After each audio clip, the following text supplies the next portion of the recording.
My dear, dear friend, Dr. Alveda King.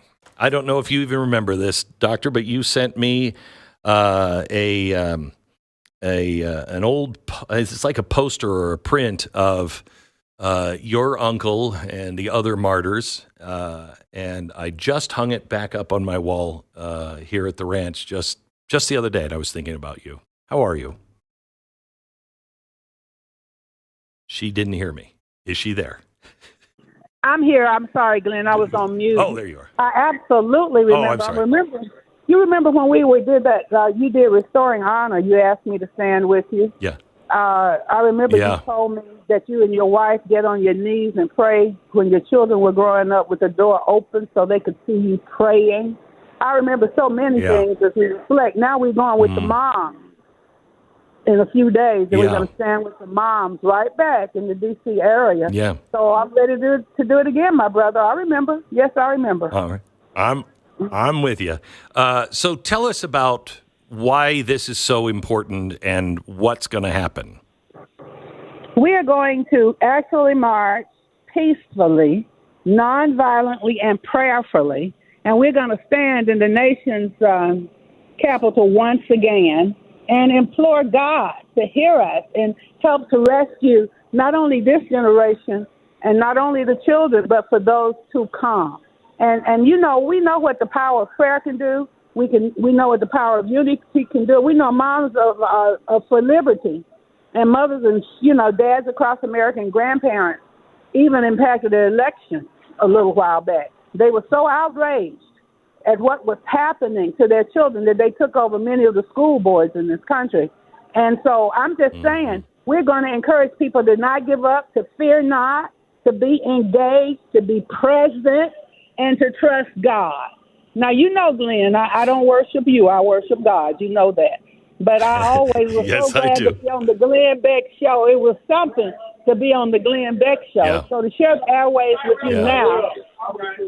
And I'm sorry about the background noise. To share the airways not a problem. Now, 2024, it's amazing. And you've been occupying airspace forever, and you do it well. Yeah.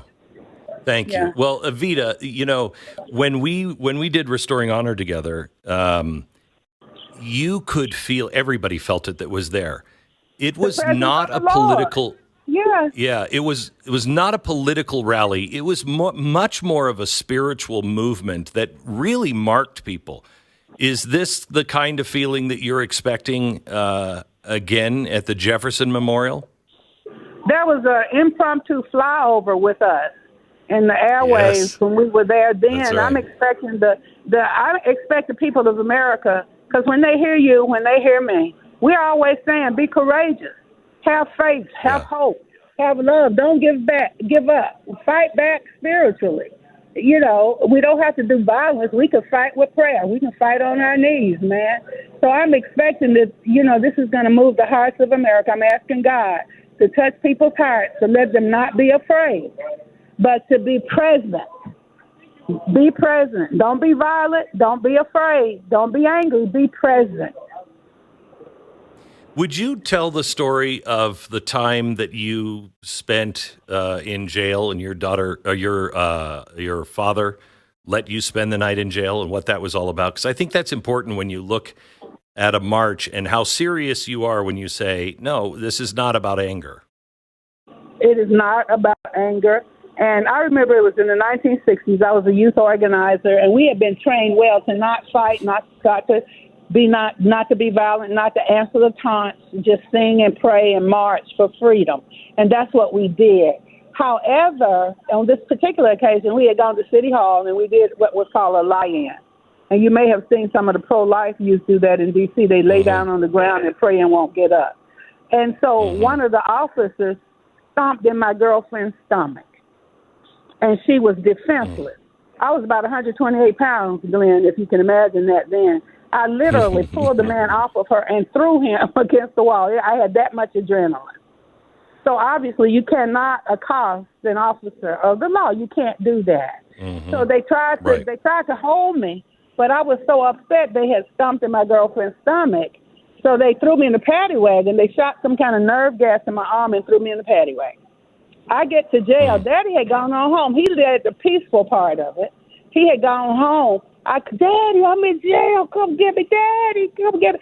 He said, no, we're supposed to be nonviolent. Why don't you just sit there and think about that? I'll see you tomorrow.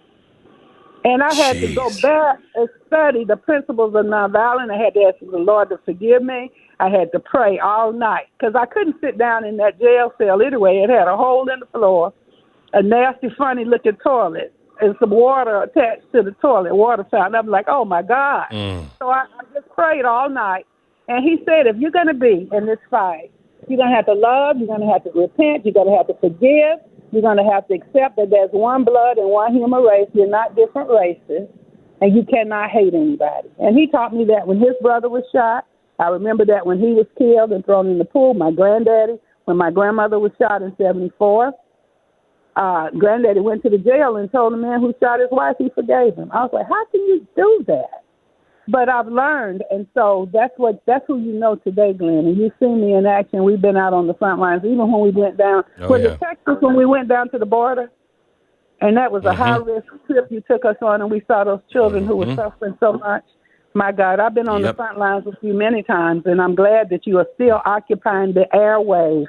I'm so glad you're still doing it, Glenn, and giving me a chance to put my voice out here today. I'm so glad. Well, I love you, Alveda. I love you like a sister. You are just the greatest, and it's an honor to know you. Yeah. And I will I'm thrilled to be a March captain, right along with you. There's a couple of other people, let me see if I have this, that have just been invited. Tulsi Gabbard is also going to be a March captain, and she's going to be speaking.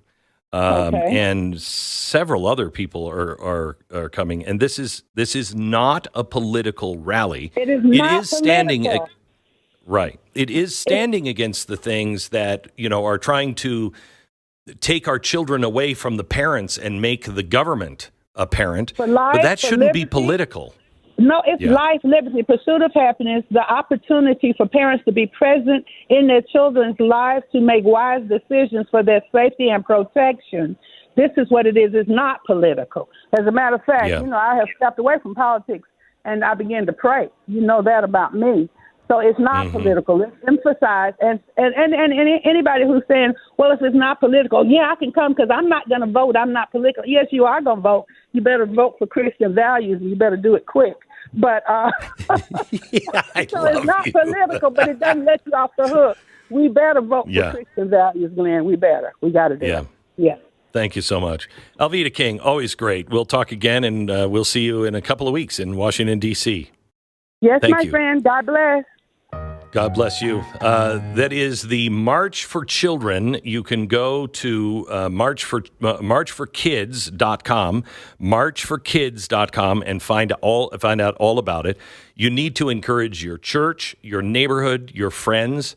We need to stand up, and it is going to be a day of prayer and celebration and, yes, strong words, because the words that are going to be spoken are true.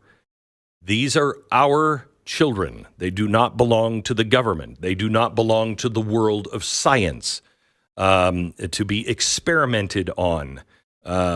We have to stand up for our children. And part of that is taking on the education system, the medical system, et cetera, et cetera. And we can't be wusses about it. If we don't stand up for our kids, nobody else will. Marchforkids.com. That's marchforkids.com.